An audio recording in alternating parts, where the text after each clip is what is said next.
Hello, my name is Isabel Blissett and this is my presentation for the module Consumer Insight on the company Urban Outfitters. So my student number is C3538365 and for this assignment I will be evaluating Urban Outfitters' marketing activities against relevant theories and comparing these against relevant competitors. I will be evaluating the marketing strategies based on theory around decision making and involvement, perception, and lifestyle and value. So Urban Outfitters describe themselves as a lifestyle retailer dedicated to inspiring customers through a unique combination of product, creativity and cultural understanding. They stock their own range of products and in addition to this, a selection of well-established and emerging brands, and the selection of these brands showcases their understanding of their consumer base. Their target market is 18 to 28-year-olds that could be considered to be culturally sophisticated, self-expressive, and concerned with acceptance by their peer groups. So a summary of their main competitors would include ASOS as a competitor for online sale and brands, Weekday as a competitor for the Urban Outfitters' own range in-store, and Cowl Blue Rint as a competitor for Urban Renewal, which is the vintage reworked range. So the first topic I am going to evaluate Urban Outfitters against is going to be decision making and involvement. So our decision making processes are guided by energy and effort. When faced with a purchasing decision, we will evaluate how much cognitive effort we need to expend to reach a decision. Involvement is another factor that affects consumers' purchasing decisions and can be described as a person's perceived relevance of the objects based on their inherent needs, values, and interests. A company having a good knowledge of its consumer decision-making processes in relevance to its product is essential for effective marketing strategy. So, types of decision-making. There are three perceptions of decision-making: cognitive, habitual, and affective.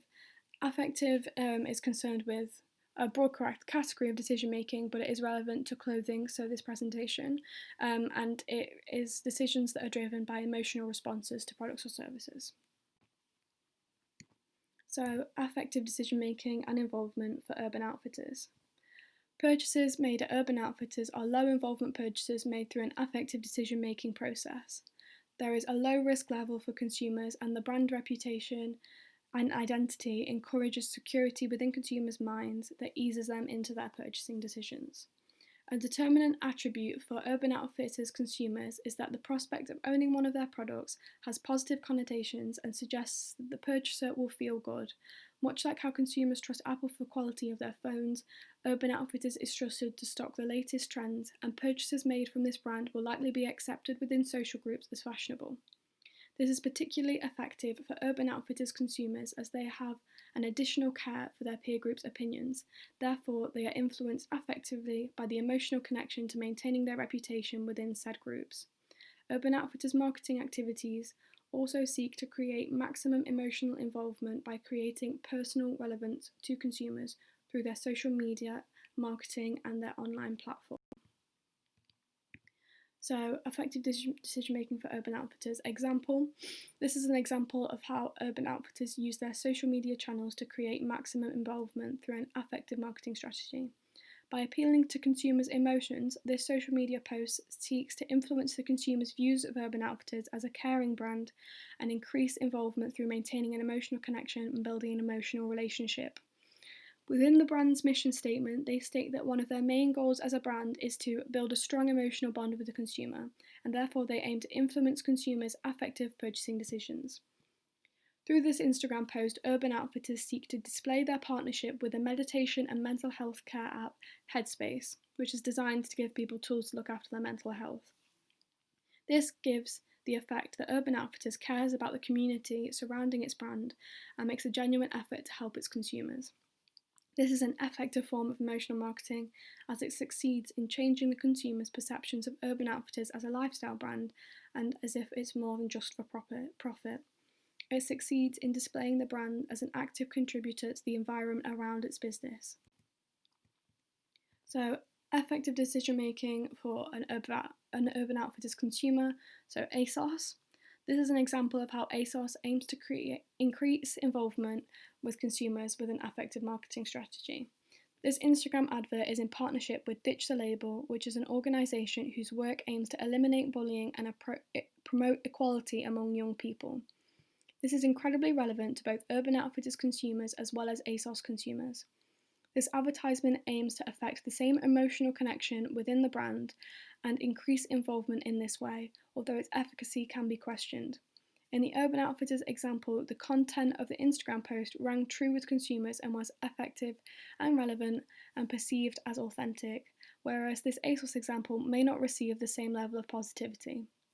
Although both examples have the same goal, the authenticity of the ASOS advert can be perceived as less effective as it could be considered hypocritical. The Urban Outfitters example cannot be perceived in this way.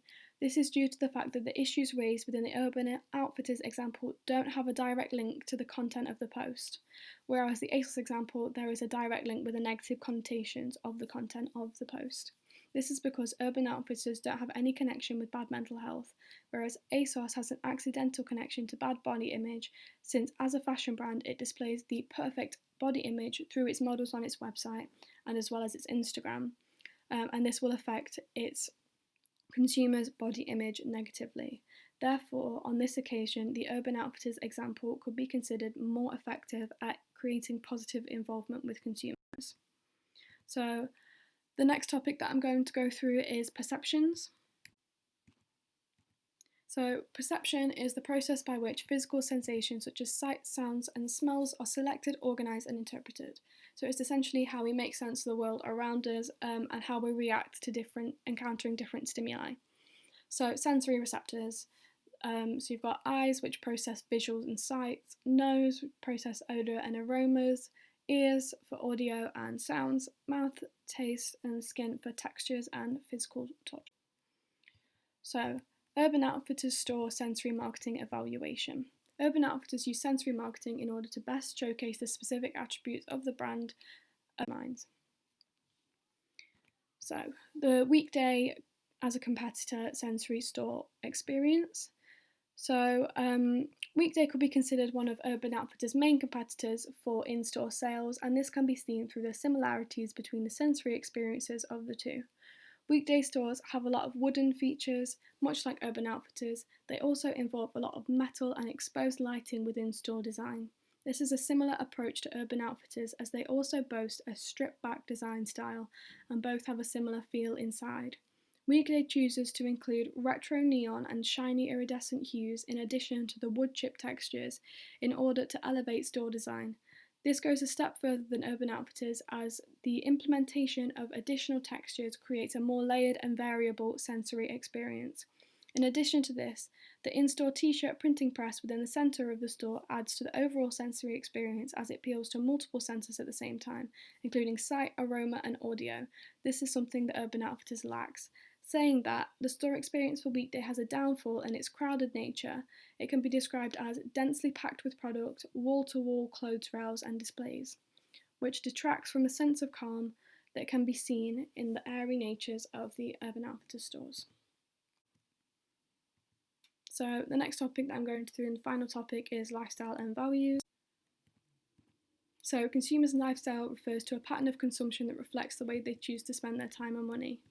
So aspects of this can be a combination of products or set of products, the people that use them, or the way that they use them, and the kind of setting and circumstance in which they use the products. So psychographic segmentation. Psychographics are use of psychological, sociological, and anthropological factors to determine how the market is segmented by the propensity of groups within the market. Elements of this include personality, attitudes, lifestyle, interests, and hobbies, and psychographic studies can take several different forms. So it could be a lifestyle profile, a product-specific profile, a general lifestyle segmentation, and a product-specific segmentation. So AIO profile for an Urban Outfitters consumer. So activities, they're likely to be a student or a recent graduate that would walk or take the bus to uni. Interests, they're likely to engage with similar media due to the fact that they are technologically capable and use social media frequently. So they'll engage with the same Netflix, music and film trends. Opinion, they are likely to believe that companies should use minimal packaging, be eco-friendly. Consumers will be aware of environmental and social issues. The demographic is 18 to 28, most likely will not have children, probably be single, a student or a recent grad. So in order to target this consumer group, Urban Outfitters take multiple approaches. Firstly, they place their stores in university cities.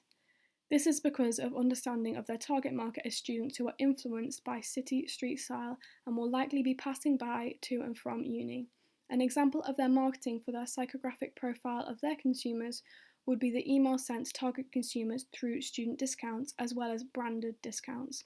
By discounting in this way, they showcase their understanding of their market. Urban Outfitters consumers, as aforementioned, have elevated care for their social group's opinions.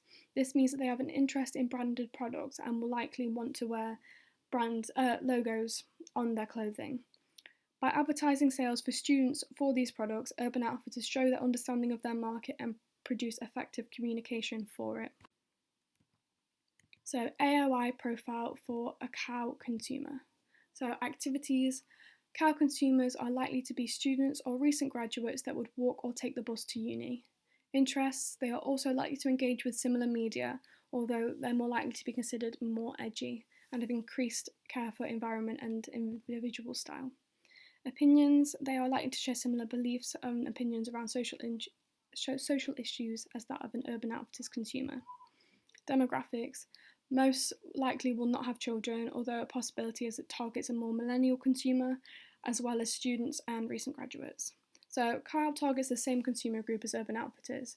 Although consumers for this brand will more likely be considered edgy, which Oxford English Dictionary defines as experimental or avant-garde, they're likely to be perceived as such, as this is a vintage store and it sells reworked clothing, so the shopping experience and marketing activities are altered. This company could be perceived as having a weaker understanding of its consumer base as it does not engage in the same online marketing activities as frequently as that of Urban Outfitters. There's less time and care and energy spent on the online presence of Cow. Urban Outfitters consumers are likely to shop within these stores in addition to shopping for new pieces instead of vintage, but will likely not spend as much money at stores like Cow due to the lack of engagement through social media channels. So, conclusion, Urban Outfitters effectively use a number of marketing methods in order to influence consumers. They have a good knowledge of their consumer group and marketing activities are relevant and mostly effective. Comparison against competitors reveals some shortcomings to Urban Outfitters' methods, but also highlights some of the strengths in their overall strategy.